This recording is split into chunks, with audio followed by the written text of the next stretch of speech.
Okay, this is video 4.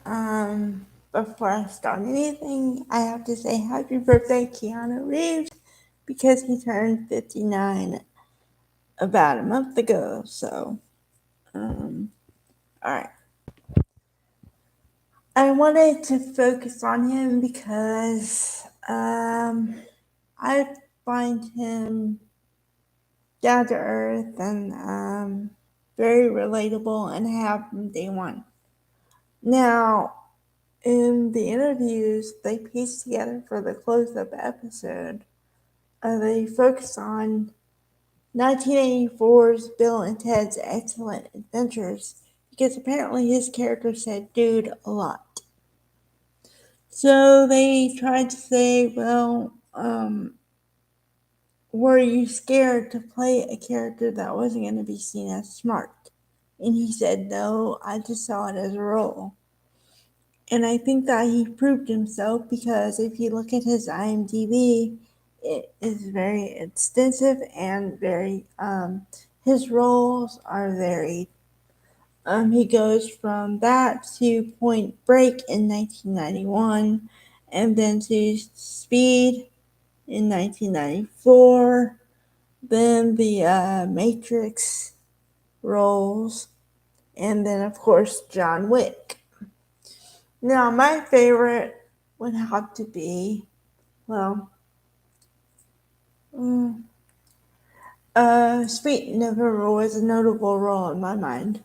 But my favorite are the John Wick roles because he's a hitman. He plays a hitman. But his motivation is because he misses his wife who was killed. And so he takes on the jobs to avenge her life. And although I okay. I don't want to say that being a hitman is a good thing, but at least the motivation is a good one. So, I saw now this is coming from the romance um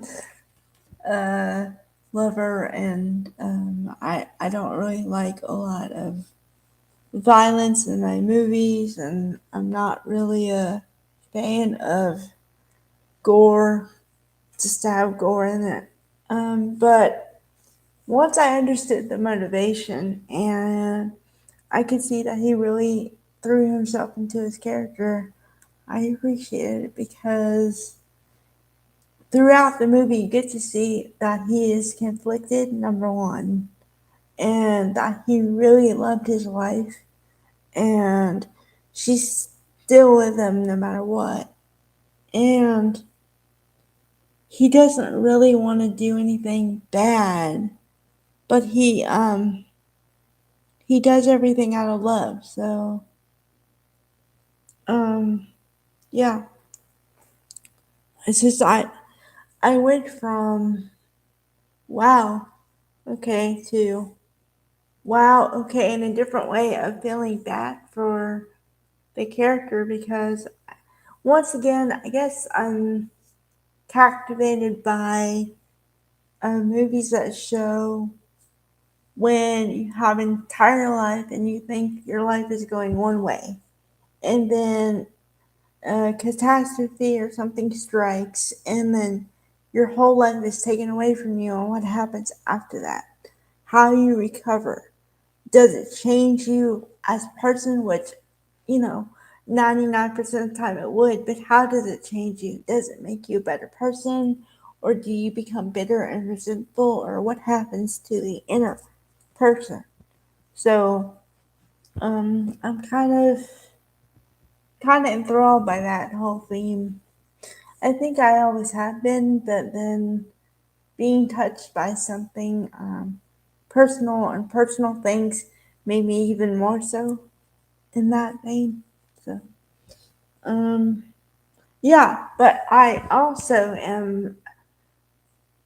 I like the fact that he is a normal person, and I've seen many stories, well, where he'll ride the subway, and there was even one where he gave up his seat for a lady.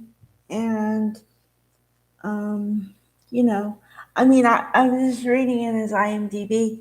He was in a movie with Al Pacino and he took a pay cut so they could hire Al Pacino. So that's huge. So, uh, yeah, I'd say if you want well-rounded characters, you should check out one of his movies and see if you like it. And I'm pretty sure you will. And then just go through, and I'm sure you'll be entertained. So, all right, bye everybody.